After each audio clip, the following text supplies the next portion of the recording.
सबसे पहले आप सभी छोटे बड़ों को मेरा प्यार भरा प्रणाम। कैसे हो आप सब? आशा उम्मीद करता हूँ कि आप सब अच्छे होंगे और मैं अच्छा हूँ माँ चंद्रवन्नी बाबा केदार के आशीर्वाद से। और दोस्तों, मेरा नाम है सूरज बिष्ट और आप लोगों का स्वागत है देवभूमि उत्तराखंड के माँ चंद्रवन्नी के चरणों में बसा खूबसूरत से गाँव जुराना के ब्लॉग में। तो मॉर्निंग के 7:30 बजे से अपने ब्लॉग की शुरुआत कर रहा हूँ मैं। और अगर सुबह मॉर्निंग के नाश्ते की बात की जाए तो ये चाय है और ये 12 छेमी की सब्जी है, हरी हरी एकदम पहाड़ी ऑर्गेनिक और अपनी ही लग रखी है। और साथ ही साथ रोटी। तो गर्मा गर्म नाश्ता भी कर ही लेते हैं। जितने गेहूँ इस बार जम रखे हैं ना गांव के खेतों पर, तो इतने तो दीपावली के टाइम पर रहते हैं भाई, क्योंकि इस बार सभी ने गेहूँ की बुआई काफ़ी लेट में की। सरकार का एक नया नियम निकल चुका है इन खेतों के लिए, किसानों के लिए। लगभग जैसे हमारा खेत एक यहाँ है, एक यहाँ होगा और इस साइड होंगे अलग अलग जगहों पर। जैसे गांव के लोग हैं ना, तो गांव के सभी के ऐसे ही है, एक जगह पर किसी के नहीं है। जितना जिसका हिस्सा होगा तो उतना हिस्सा उसको एक ही जगह पर मिल जाएगा। अगर किसी के हिस्से में ये सामने वाले खेत आ गए भाई ना, तो उसकी तो बल्ले बल्ले हो जाएगी, क्योंकि यहाँ पर सबसे ज़्यादा खेती होती है और इन खेतों पर जंगली जानवरों का कोई डर नहीं रहता है, चाहे गोणी हो या फिर बंदर हो। एकदम सुरक्षित खेत है, तो इसलिए कोई भी सहमत नहीं होगा। और आज आप लोगों को बता दूं कि जो मेरा गांव जुराना है, तो इस गांव में किस किस कास्ट के लोग रहते हैं। तो हमारे यहाँ रहते हैं बिष्ट कास्ट के लोग बस।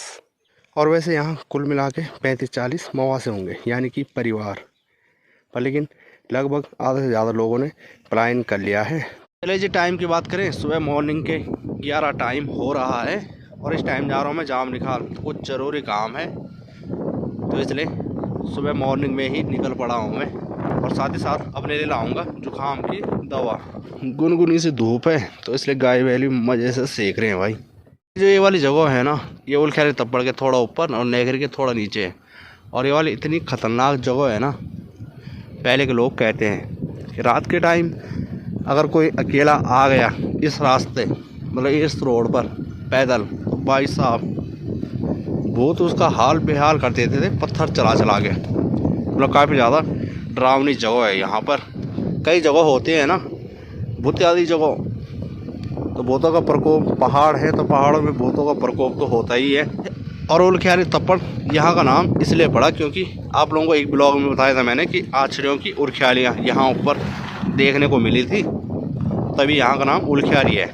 पहुँच चुका हूँ मैं जाम निकाल में, और सबसे पहले ख़रीद लेता हूँ अपने लिए जुकाम और खांसी की दवाइयाँ। चलिए जी, मार्केट में पहुंच चुका हूं और जिस काम से आ रखा था वो काम भी अपना निपटा लिया है। और अब चल लेते हैं यहाँ से घर की ओर। और अभी 12:30 टाइम हो रहे हैं, तो इसलिए काफ़ी चहल पहल मार्केट में है इस टाइम। और जो ये गांव देख रहे हैं ना, तो इस गांव का नाम है चौंड गांव। और इसी के जस्ट ऊपर से रोड कट रही है, ये जा रही है उनाना साइड। और ये देखो, और हमारे क्षेत्र में ना भाई साहब ऐसा कोई गांव नहीं होगा जहां रोड नहीं पहुंची होगी। मुश्किल से एक आध गांव होंगे जहां रोड नहीं पहुंची होगी, और सब सारी जगह ही लगभग रोड पहुंच रही है। ये होते जाएगी डांडा। रोडों का जाल भी अब काफ़ी ज़्यादा बीत चुका है।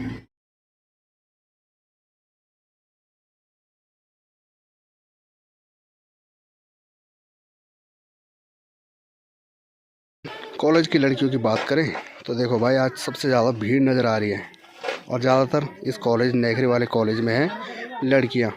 बाकी ये पानी के डिब्बे देख रहे हैं आप लोग, तो ये 15-15 लीटर वाले हैं। और जब ज़्यादा पानी लगता है तब मैं बड़े बड़े लाता हूँ 40 लीटर वाले भर के। और आजकल तो काम दाम कमी है, तो इसलिए 15-15 लीटर वालों से काम चल जाता है। और आज के ब्लॉग में बताएंगे आप लोगों को अपने गाँव की कहानी, कि हमारे गाँव में कितने परिवार थे पहले और अब कितने हो चुके हैं।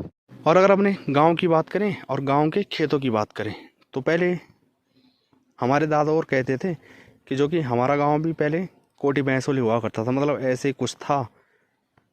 अब पहले के लोग ही जाने। तो और कोटी भैंसोली वालों ने और जुराना वालों ने एक्सचेंज किए अपने खेत खलियान।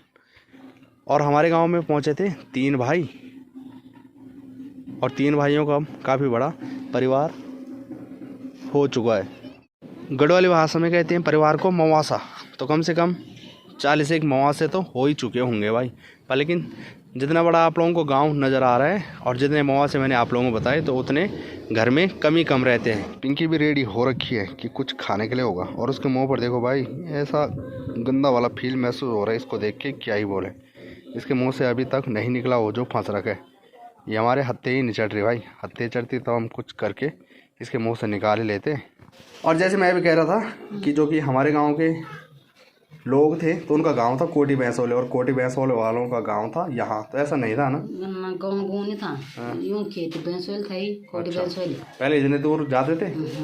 अब वो ये था। अच्छा, वो खेत एक तरह हमारे बोलता है, अभी संटा फंटा हुए। अच्छा संटा बंटा।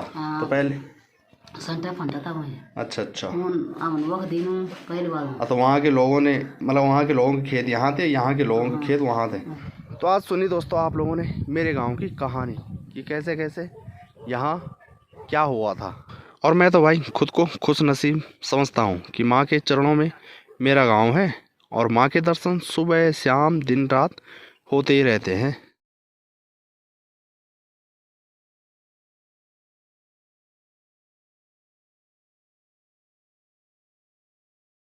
और अगर गांव के खेत चलते की बात करें ना, मतलब यानी कि जहाँ लोग खेती कर रहे हैं तो यहीं तक है भाई। इसके बाद यहाँ पड़ता है धारा, तो इस साइड सब ने अपने खेत डाल दिए हैं ऐसे ही बंजर, क्योंकि वहाँ जब कोई भी कुछ भी बोता है ना तो भाई वहाँ बिल्कुल पता ही नहीं लगता है कब बारहसिंगा आता है और कब सुअर आता है, तो इसलिए सब ने ऐसे ही छोड़ दिए हैं।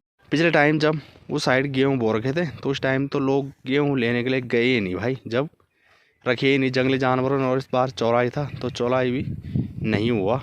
तो चले जी, पहुंच चुका हूं अपने किचन गार्डन में।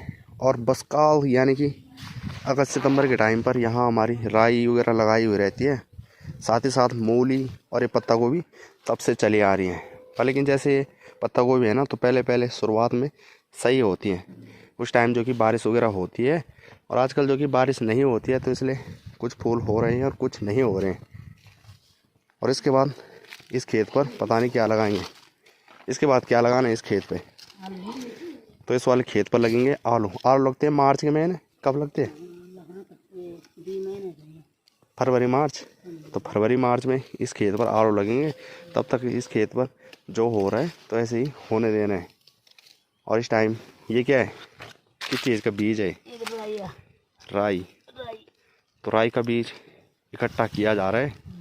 पर लेकिन जिस बार राई लगाने की बारी आएगी तो मेरी माँ इस बीज को संभाल पाती है या नहीं, तो मेरी माँ भूल जाती है और तब कहती है कि दुकान से लेकर आओ। ये भी है। और मूली के बीज, ये देखो भाई, ये है मूली के बीज,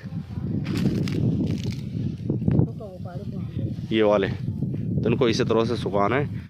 बाकी इस तरह पहाड़ी राजमा लगा रखी थी तो सारे वाण निकाल दिए हैं और इन वाणों को लेकर जाएंगे सड़क में।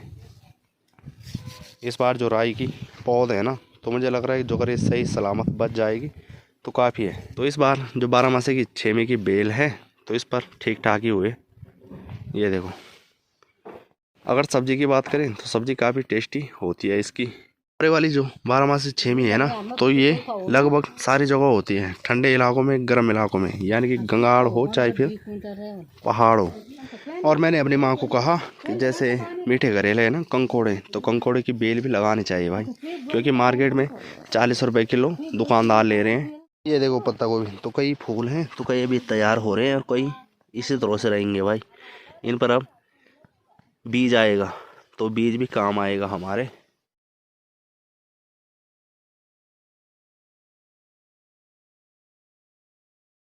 अगर इस तरफ की बात करें तो यहाँ पर इस टाइम आड़े जलाए जा रहे हैं, एकदम सूखे सूखे।